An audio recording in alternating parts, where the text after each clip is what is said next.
Hello guys, welcome back to my channel. आज मैं आपको बताने वाला हूँ कि किस तरह से कुछ फेक लोन ऐप है वो आपको किस तरह से जाल में फंसा लेते हैं और आपको आपसे वो एक्स्ट्रा पैसे की डिमांड करते हैं। आपका डेटा उसमें लीक होने का खतरा रहता है। तो मैं आपको उन सब ऐप्स के बारे में बताऊंगा और आपको बताऊंगा कि आप किस तरह से उन ऐप से बच सकते हो, किस तरह से आप छुटकारा पा सकते हो। तो गाइस, क्या होता है, ये लोन ऐप आपको इंस्टेंट लोन का झांसा देते हैं और आपको फंसा लेते हैं, ऐप के थ्रू आपको फंसा लेते हैं। तो उससे क्या होता है कि ये आपकी डिटेल, पर्सनल डिटेल को ले लेते हैं। ये एक तरह का स्कैम होते हैं, स्कैम ऐप रहते हैं।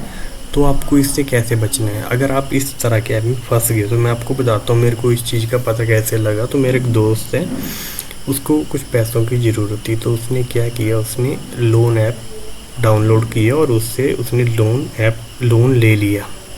सो गाइस, ये क्या करते हैं, ये आपसे आपकी सेल्फी लेते हैं और आपके आधार कार्ड और पैन कार्ड की डिटेल लेते हैं। जैसे ही ऐप को आप डाउनलोड करते हैं तभी वो आपके कॉन्टैक्ट की डिटेल ले लेते हैं। आप उसको अलाउ कर देते हैं बिना सोचे समझे। तो उससे क्या होता है, आपके कॉन्टैक्ट वहाँ पे चले जाते हैं। मैं आपको बताता हूँ, मेरा दोस्त है, उसने क्या किया था, उसने जस्ट रुपीज़ करके एक ऐप था। उसने क्या किया, 2000 रुपये उस ऐप से लिए और 7 दिन की रिटर्न पॉलिसी थी इसकी। आप देख सकते हैं, लोन डेट उसने ली 31/7/2024 को। उसने 2000 लिए और रीपेमेंट की डेट थी 6/8/2024। तो गाइस, उसने क्या किया, उसने ये लोन ऐप उनको वापस कर दिया।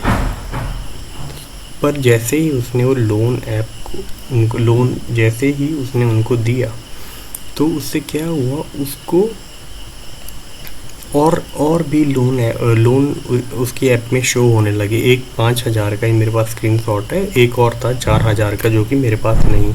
तो ये उसको 2 लोन एक्स्ट्रा दिख गए जो उसने लिए ही नहीं थे। फिर वो घबरा गया, उसने कहीं से तो कॉल किया उनको, कांटेक्ट लिया उनको। तो गाइस, पहली बात है, वो सुनने को रेडी ही नहीं थे। उन्होंने कुछ सुना ही नहीं। उन्होंने सीधा कहा, आपने लोन लिया, आपको वापस करना पड़ेगा, नहीं तो आपको गंदे फ़ोटो भेजे जाएंगे। तो उसने पूछा, कैसे गंदे फ़ोटो? तो वो बोलने लगा कि नंगे नंगे फ़ोटो होते हैं। तो उसको कुछ समझा नहीं पहले, तो उसको फिर समझ में आया कि ये मेरे न्यूड फ़ोटो भेजने वाले हैं। तो गाइस, वो डर गया। पर उसने क्या किया था, उसने 2 और ऐप से लोन लेके रखा था। ये है rapid fund personal loan app. एक लोन उसने यहाँ से लेके रखा था और एक और ऐप है जिसका नाम है सिद्धार्थ काश करके। पर गाइस, अभी प्ले स्टोर पे आपको और ऐप स्टोर पे यही एक ऐप है जो दिखाई दे रहा है। बाकी ये 2 वहाँ से डिलीट हो गए हैं। सो गाइस, उसने ये रैपिड फंड से उसने 3000 लेके रखा था और सिद्धार्थ काश से उसने आई थिंक 6000, कुछ ऐसा 6000 के आसपास कुछ लेके रखा था। पर गाइस, फिर हम घबरा गए। हमने क्या किया, हमने साइबर क्राइम में इसकी कंप्लेंट कर दी।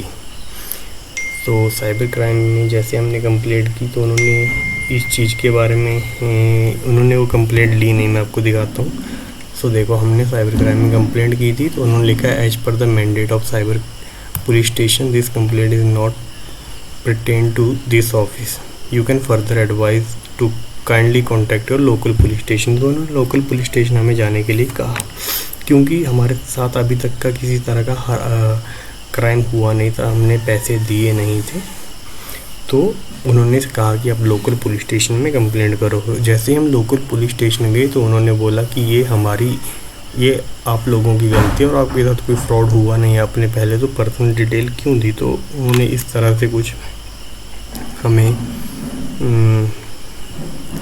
एप्लीकेशन लिखने को कहा। तो हमने एप्लीकेशन लिख के उन्होंने दी उन्होंने उसको एडिट करके इस तरह से हमें एक सिर्फ एप्लीकेशन दे दी।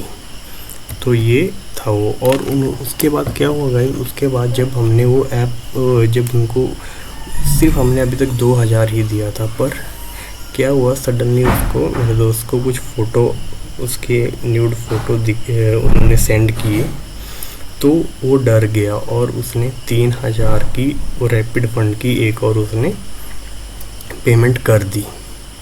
पर गाइस ये लोग रुक नहीं रहे थे, ये कंटिन्यू उसको फ़ोटो भेजे जा रहे थे, उसको ब्लैकमेल कर रहे थे, पर इससे हुआ कुछ भी नहीं। इससे वो सिर्फ डर रहा था मेरा दोस्त, और वो पैसे वापस करने का सोच रहा था। फिर मैंने उससे बात की कि तूने 2 ऐप से पैसे लिए, तो दोनों के पैसे वापस कर रहा है, पर फिर भी ये तेरे को भेज रहे हैं। और पुलिस वालों ने भी हमें यही समझाया कि आप किस तरह के उनको ट्रांजैक्शन ना भेजो। साइबर सिक्योरिटी वालों ने भी हमें ये बताया कि आप किस तरह के उनको पेमेंट ना भेजो। फिर गाइस हमने क्या किया, हमने व्हाट्सएप पे एक स्टेटस लगा दिया कि हमारे साथ ऐसा ऐसा फ्रॉड हुआ है, और अपने सभी कॉन्टैक्ट को उस तरह का मैसेज बना के भेज दिया। गाइस इन्होंने हमें 2 हफ्ते तक इसी तरह से तंग किया, अलग अलग नंबर से, पाकिस्तान से, फ़ोन नंबर फ्रॉम पाकिस्तान, इस तरह के हमें मैसेज आ रहे थे। तो हमें समझ नहीं आ रहा था, पर हमने उनको पैसे वापस नहीं दिए। उन्होंने कंटिन्यू 2 हफ्ते तक उन्होंने उसके फादर तक को फ़ोटो भेज दिए। उसने सिर्फ मेरे दोस्त और उसके फादर को ही फ़ोटो भेजे, बाकियों को उसने किसी को फ़ोटो नहीं भेजे। तो उसके बाद क्या हुआ गाइस, जब 2 हफ्ते बाद उनके फ़ोन आना कम हो गए, तो अगर आपके साथ भी इस तरह का फ्रॉड हुआ है तो आप प्लीज़ उन्हें कोई भी मनी ना दें, यही बेटर रहेगा। बिकॉज़ वो कंटिन्यूसली अगर आप एक बार देने लग गए, या तो आप अपना मोबाइल कुछ टाइम के लिए बंद रख दें। अभी अपने सभी कॉन्टैक्ट को एक बार बता दें कि आपके साथ ऐसा ऐसा फ्रॉड हुआ है। तो गाइस इस तरह का अगर आपके साथ फ्रॉड होता है तो आप प्लीज़ कोई भी उनको एक्स्ट्रा मनी ना दें, उनको आप कोई भी मनी ना दें। मैं तो यही कहना चाहता हूँ कि आप उनको कोई भी मनी ना दें, तो यही बेटर रहेगा। अगर आपने एक बार उनको पेमेंट कर दी तो बार बार आपसे पेमेंट लेने लग जाएंगे। फर्स्ट ऑफ ऑल आप ऐसे ऐप से लोन लें ही ना, क्योंकि कोई भी ऐसा इंस्टेंट ऐप नहीं होता है जिससे कि इस तरह का लोन दिया जाता है। सो ये सभी फ्रॉड ऐप हैं, सो प्लीज़ आप सावधान रहें ताकि इस तरह की घटना आपके साथ ना हो। Thanks for watching my video guys. Please hit the like button and share and subscribe my channel. Thank you guys.